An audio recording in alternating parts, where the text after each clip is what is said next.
Hello everyone, मैं Mansi, astrologer, numerologist and reiki master. आज हम बात करेंगे अध्यात्म को लेके।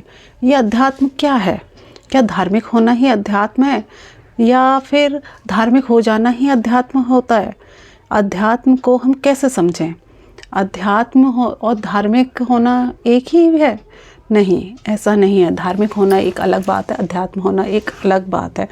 अध्यात्म होता है जिससे हम अपनी सोल की ग्रोथ करते हैं, और धार्मिक होना वो है जो हम अपनी पुरानी चली आ रही परंपरा, रीति रिवाजों का हम पालन करते हैं।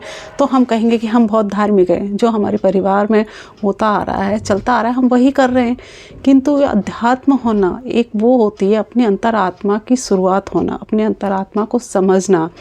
जब हम अध्यात्म के रास्ते पर चलते हैं तो वो हमारी एक सोल जर्नी होती है। सोल जर्नी के लिए कई लोग साथ नहीं होते, बस परिवार साथ नहीं चलता, वह यात्रा अकेले ही चलनी होती है।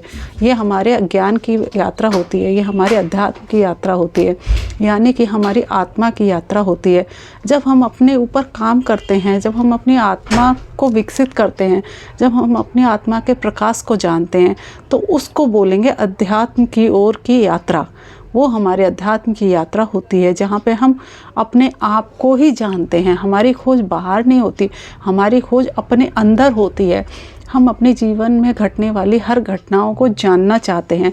हम समझना चाहते हैं ये घटनाएं हमारे जीवन में क्यों हो रही हैं, ऐसा क्या है, ये जो हमारे साथ हो रहा है वो क्यों हो रहा है। हम बाहर के लोगों को दोषी न मानकर हम स्वयं के अंदर खोज करते हैं। जब हमारी यात्रा बाहर ना होके हमारे भीतर चलती है, जब हम अंदर अपनी यात्रा को मोड़ते हैं, तो इसी को हम अध्यात्म कहते हैं। अध्यात्म यानी कि अपनी अंतरात्मा की खोज। Thank you so